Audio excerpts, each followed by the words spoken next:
Dengan modal cuma 800.000, kamu bisa dapat omset jutaan per hari. Gak percaya? Nih. Es kelapa muda, seger, simpel, tapi cuan deres gila.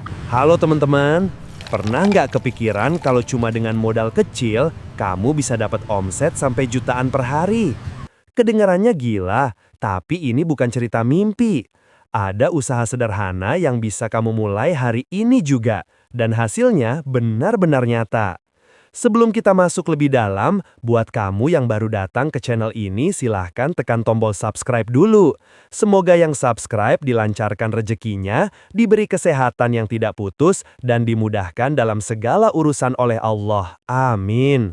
Sekarang kita mulai pembahasannya. Bersiaplah, karena ide usaha ini bisa mengubah harianmu jadi lebih produktif dan penuh peluang.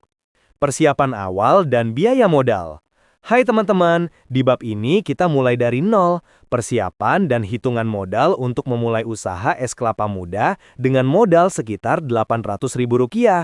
Ikuti langkah-langkah ini dengan teliti supaya usaha bisa berjalan lancar dan profit. 1. Menentukan konsep dan produk. Pertama, tentukan dulu konsep usahamu. Apakah hanya menjual es kelapa muda murni dari batok, atau menambahkan gula atau sirup, atau membuat variasi misalnya kelapa muda plus buah, atau kelapa muda plus es batu? Jika targetmu pasar kaki lima atau pinggir jalan, biasanya orang tertarik dengan kelapa muda murni atau es kelapa muda sederhana dengan harga terjangkau. Syam Hadi. Tentukan juga apakah kamu jual satuan, batok, atau gelas atau plastik, atau keduanya. 2. Membeli stok kelapa muda dan bahan tambahan. Menurut pengalaman usaha kecil, harga kelapa muda di pasar tradisional bisa berkisar sekitar Rp5.000. Kompasiana. Dengan modal Rp800.000, kamu bisa membeli sekitar 150 butir kelapa muda, asumsi 5.000 dikali 150 sama dengan Rp750.000. Selain itu, kamu butuh bahan tambahan seperti gula, es batu, sedotan atau gelas plastik atau plastik kemasan, kemungkinan sirup atau gula merah jika ingin variasi rasa. Banyak sumber bisnis menyarankan menyiapkan bahan tambahan dengan anggaran tambahan, misalnya gula atau perasa atau es batu sekitar Rp200.000 sampai Rp300.000. Kompasiana. Jadi, total pembelian kelapa plus bahan sama dengan Rp750.000 plus sekitar Rp200.000 sama dengan Rp950.000. Ini sedikit di atas Rp800.000. Artinya, jika mau benar modal Rp800.000, kamu bisa mulai dengan stok lebih sedikit.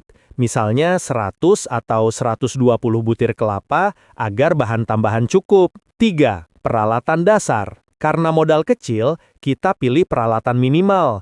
Pisau, golop untuk membuka batok kelapa, wadah untuk menaruh kelapa atau es batu, gelas plastik, gelas sekali pakai atau plastik kemasan, sedotan, kain atau alas jualan, meja portable, trotoar atau alas sederhana. Menurut salah satu referensi, untuk peralatan sederhana bisa memerlukan biaya sekitar Rp50.000 sampai Rp120.000 untuk pisau, sendok kerok, gelas, sedotan, plastik kemasan. blackgarlic.id.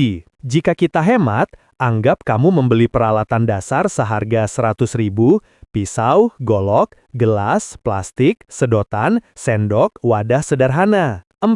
Estimasi total modal awal. Mari kita rekap estimasi modal awal jika kamu memulai dari kecil. Item, estimasi biaya, kelapa muda sekitar 100 sampai 120 butir, minus Rp500.000 sampai Rp600.000. Bahan tambahan, gula, es batu, sedotan gelas, minus Rp200.000. Peralatan dasar, pisau, gelas, wadah, minus Rp100.000.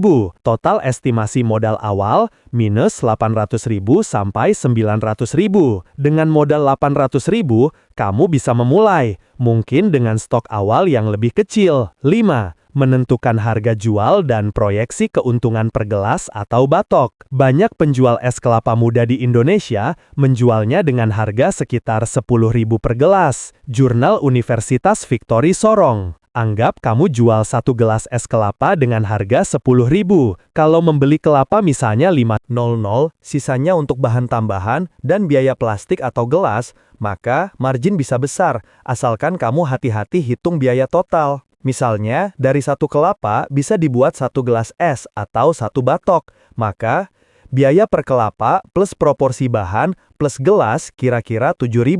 Ini bergantung gula, es, kemasan. Harga jual 10.000, maka margin kotor kira-kira 3.000 per porsi. Kalau kamu jual 20-30 porsi sehari, maka keuntungan harian bisa 60.000 sampai 90.000 dari modal awal kecil dan dengan penjualan harian yang stabil. 6. Faktor penting, lokasi dan jumlah pelanggan. Keuntungan seperti di atas baru bisa tercapai jika kamu memilih lokasi strategis, misalnya pinggir jalan ramai, dekat pasar, dekat kampus, dekat area wisata, atau tempat dengan lalu lintas orang tinggi. Syam Hadi, jangan lupa perhatikan juga kondisi persaingan, musim, cuaca panas kemarau akan lebih laku, dan ketersediaan es batu atau suplai kelapa. 7. Risiko dan antisipasinya. Usaha es kelapa muda memang relatif mudah, tetapi ada beberapa risiko. Harga kelapa bisa naik sewaktu-waktu jika pasokan menipis. Dalam beberapa daerah, harga kelapa telah meningkat signifikan. Kompas, kalau harga kelapa naik, keuntungan bisa tergerus, sehingga kamu harus siap menyesuaikan harga jual atau mencari kelapa dengan kualitas terjamin tapi harga lebih stabil. Operasional harian, produksi, dan strategi penjualan.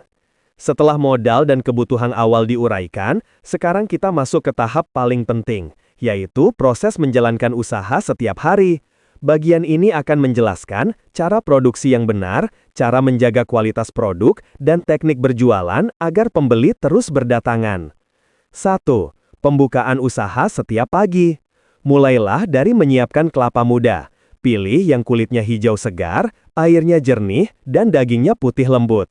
Bersihkan bagian luar tempurung agar terlihat rapi dan menarik saat akan diolah. Siapkan juga es batu, gula cair atau gula merah yang sudah dimasak, serta plastik atau gelas kemasan. Pastikan semua alat dalam keadaan bersih, karena kebersihan menjadi nilai jual utama minuman segar seperti ini. 2. Cara mengolah agar rasa tetap konsisten. Agar rasa es kelapa muda stabil setiap hari, kamu bisa menerapkan standar takaran. Misalnya, satu gelas terdiri dari air kelapa muda, daging kelapa yang dikerok tipis, tambahan gula cair seperlunya, lalu diberi es batu. Konsistensi rasa sangat menentukan repeat order. Lebih baik rasa tetap sama daripada berubah-ubah, karena pelanggan membeli kembali bukan hanya karena kesegaran, tetapi juga kepercayaan terhadap rasa yang tidak mengecewakan. 3. Kecepatan pelayanan saat lapak sudah dibuka. Saat mulai berjualan di siang hari, pastikan semua bahan sudah siap dalam posisi cepat saji. Air kelapa ditempatkan di wadah tertutup, daging kelapa sudah terpisah sehingga tinggal tuang, dan es batu mudah diambil. Semakin cepat kamu menyajikan, semakin banyak pelanggan bisa kamu layani. Kecepatan pelayanan juga membuat antrian terlihat hidup dan memberikan efek psikologis kepada calon pembeli bahwa produkmu laris dan layak dicoba. 4. Strategi menaikkan penjualan harian. Ada beberapa teknik yang bisa kamu lakukan agar omset meningkat. Yang pertama adalah memilih titik jual yang ramai. Lokasi terbaik biasanya dekat sekolah, kampus, pasar, terminal, area olahraga, atau pinggir jalan besar pada jam pulang kerja. Selanjutnya, tawarkan promo. Misalnya, beli 2 lebih hemat, atau bonus topping daging kelapa lebih banyak pada jam tertentu. Gunakan banner sederhana tapi jelas, dengan tulisan besar, harga terlihat, dan kata-kata yang meyakinkan. 5. Perhitungan potensi omset harian. Jika pada satu hari kamu menjual 100 gelas es kelapa muda dengan harga 10.000 per gelas, maka omset yang diperoleh dalam sehari bisa mencapai 1 juta rupiah. Jika per gelas biaya bahan dan kemasan sekitar 7.000 rupiah, maka sisa 3.000 rupiah menjadi keuntungan kotor. Dalam kondisi ramai, penjual bisa menjual lebih dari 100 porsi, apalagi di musim panas. Dengan demikian, potensi omset jutaan rupiah per hari sangat mungkin dicapai. 6. Menjaga kualitas agar pembeli kembali. Gunakan kelapa yang baru setiap hari. Jangan biarkan air kelapa dibiarkan terbuka terlalu lama, karena bisa mengurangi rasa dan kesegarannya. Selain itu, pelayanan ramah dan bersih akan memberikan kesan baik.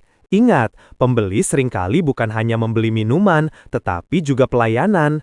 Semakin kamu menjaga kualitas, semakin besar peluang mereka kembali dan merekomendasikan kepada orang lain. Optimasi keuntungan dan simulasi profit bulanan. Setelah operasional harian berjalan stabil, saatnya kita berbicara tentang bagaimana meningkatkan profit lebih tinggi.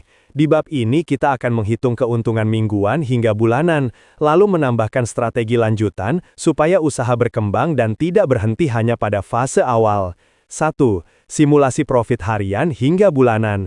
Mari kita ambil angka realistis dari data sebelumnya. Jika dalam satu hari kamu mampu menjual 100 gelas dengan harga Rp10.000, maka omset harian adalah Rp1.000.000. Biaya bahan per gelas diperkirakan Rp7.000, sehingga keuntungan per gelas Rp3.000. Artinya, jika 100 gelas terjual dalam satu hari, maka total keuntungan kotor harian mencapai Rp300.000. Dalam satu minggu, angka ini bisa mencapai Rp2.100.000. Jika konsisten selama 1 bulan, 4 minggu, maka potensi keuntungan kotor mencapai Rp8.400.000 hanya dari satu lapak kecil. Angka ini bisa naik 2 kali lipat jika kamu membuka jualan di 2 titik lokasi berbeda atau menambah karyawan. Semua kembali pada kemampuan menjual, kondisi cuaca, jam operasional, dan lokasi yang kamu pilih. 2. Cara meningkatkan profit tanpa menambah banyak modal. Pertama, berikan varian rasa. Misalnya kelapa muda gula merah, kelapa jeruk, kelapa selasih, kelapa madu, atau kelapa susu. Tambahan topping seperti cincau, nata de coco, atau selasih bisa meningkatkan harga jual menjadi Rp12.000 sampai Rp15.000 per porsi.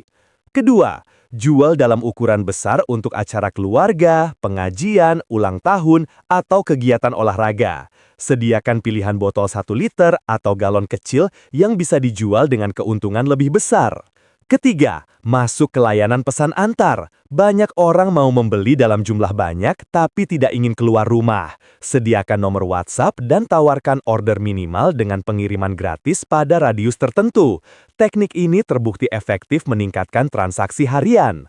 3. Scale up dan berkembang secara berkelanjutan. Jika usaha sudah berjalan 3 bulan dan profit konsisten, kamu bisa mulai menambah modal untuk memperluas lapak. Tambahkan meja yang lebih besar, payung stand, banner profesional, hingga seragam sederhana agar terlihat lebih meyakinkan. Branding kecil seperti nama usaha dan warna khas juga memberi kesan profesional di mata pelanggan. Langkah berikutnya adalah membuka cabang kedua. Carilah lokasi yang berbeda tapi potensial. Rekrut 1 orang mitra atau saudara untuk menjalankan cabang tersebut. Kamu tinggal memasok bahan, menetapkan standar rasa, dan setiap hari cukup memantau penjualan. Dengan cabang kedua, omset dan keuntungan bisa meningkat jauh lebih cepat. 4. Kesimpulan utama untuk keberhasilan usaha ini. Mulai dari modal sekitar Rp800.000, usaha es kelapa muda dapat berkembang menjadi mesin penghasil omset harian yang besar. Kuncinya adalah menjaga rasa tetap konsisten, pelayanan cepat, lokasi strategis, serta keberanian untuk memperluas usaha saat sudah stabil.